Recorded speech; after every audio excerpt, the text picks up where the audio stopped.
All right, so using like fire, right? How do you use fire in a film set, and how do you do it safe in like an indie sense? Okay, so I'm gonna tell a few different stories about this, but one like the first ones is, and the biggest point of this is be safe, be smart, don't be stupid. Have water, have something to put the fire out.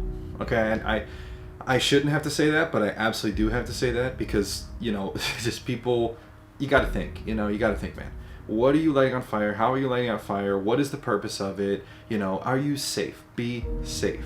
Get the permits that you need to get. Make sure you have, these different things set up as far as safety, right? Do not light anybody on fire unless you have somebody there who A, has experience in this, or B, you have the fire department there. Like, have the higher level that it gets, the more that you need to have people that are professionals to be there for you.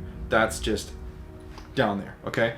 But the thing is, if you're gonna do something that's smaller, if you're gonna do something that's lighter, something that's safer, like let's say incense burning, okay? Or small shrubbery burning to create smoke effect, fog machines, things like that, safe, difference, okay?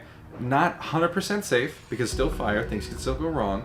You need to make everybody aware of the escape plan, of the safety plan, of all that kind of thing. But it is a little bit less intimidating, okay? Using vape for smoke and things like that. Creating an ambiance, that's a different story, but it still needs to be safe. So you should always have a fire extinguisher on hand. You should know how to use a fire extinguisher. You should also know fire extinguishers are really hard to clean up after. Okay, when you use a fire extinguisher and you shoot it out there, number one, it takes out the oxygen. Okay, especially depending on the one that you use, and the one that you get at like Walmart, you get it for like $20. It will literally take out the oxygen. So in one film that we were doing, we did not have any fire. We were going to use digital fire, but we were going to put it out with an actual, extinguisher. I was the one that got hit with it. I was wearing a mask. I was wearing the mask because I didn't want the chemicals to get on my face of a fire extinguisher thing.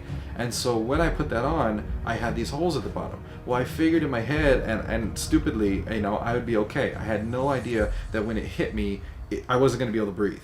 So when they hit me, we had our fail-safe up. I raised my hand. As soon as I raised my hand, that meant stop, okay? So I had that fail-safe. But I will tell you the truth, I could not breathe. I had to take the mask off. I go to inhale, and I still can't breathe because all that stuff is in my face, and the oxygen has been taken out of that air, out of that space right there. So I had to walk a few feet to even get a breath in. It is, and then the cleanup. The cleanup of a fire extinguisher is insane. So another way that you could do it is to use a leaf blower and a bag of flour. Because honestly, you're not gonna have the taken out of oxygen, and then at the same time it's going to be easier to clean, and it's not going to irritate your skin and things like that for most people that aren't allergic to flour or something like that. But when you were to use fire, right, there was a film that we made called I Am Vietnam. That film was done for my final project in film school, and it was a short Vietnam film. We took a big metal can and we took old shrubbery, and we put it into the can, and we lit it on fire. As we walked with it, there was somebody with a bucket. Now, this is back in the day. This is back when I didn't know too much, and it was rather unsafe to do that. We should have had a hose. We were around other shrubbery. It wasn't dry, and thankfully nothing happened, but nothing really would have happened. We did have our things together. Plus, it was on private property. It was given, the permission by the owner. There were multiple people ready to run and grab a fire extinguisher, and there was one available. But for the most part, we could have been safer, and we should have been safer.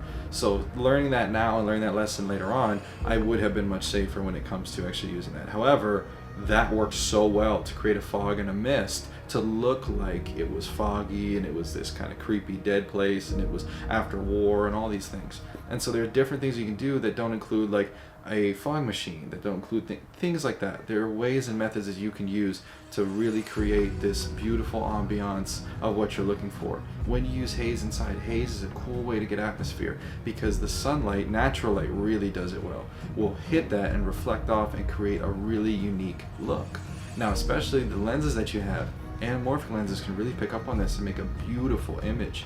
But it's just about being safe and kind of, paying attention to what you're lighting it in. If you're lighting incense, If you're lighting incense in a plastic cup, it will melt that plastic, and things like that. You want to get an incense burner. It's just these little things, but using haze can really add to your element. Using smoke can really add to your element and make your production value go up. You want your production value to look really up there, if you can. And that's the hard part about doing these kind of things, is that it is super minimal, and it is something that's so simple as having smoke in this scene where it's supposed to be a battle and a fight scene, and all this damage is supposed to be done.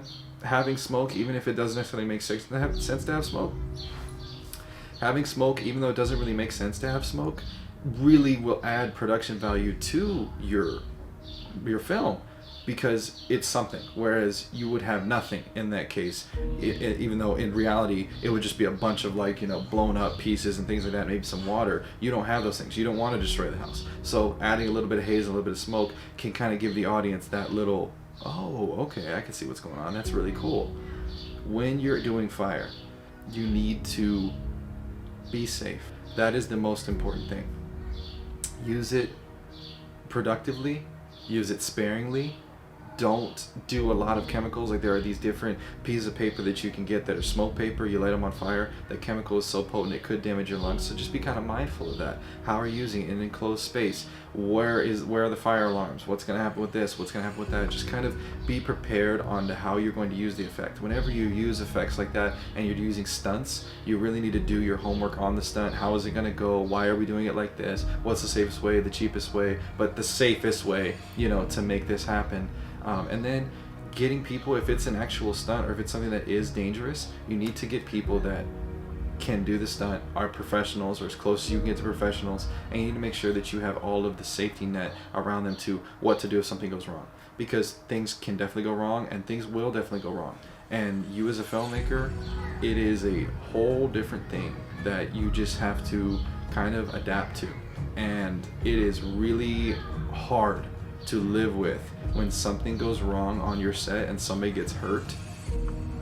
That really sucks, So if you can have avoided it, or if it was just a freak accident, and it wasn't your fault, that's easier to live with than using your stomach, even though it's still not. It's still hard to deal with. But if it was your fault, if it was avoidable, you will have to live with that for the rest of your life, and that's not how you want to remember your film. So when you're using fire, be careful, be mindful, be prepared, and do it safely.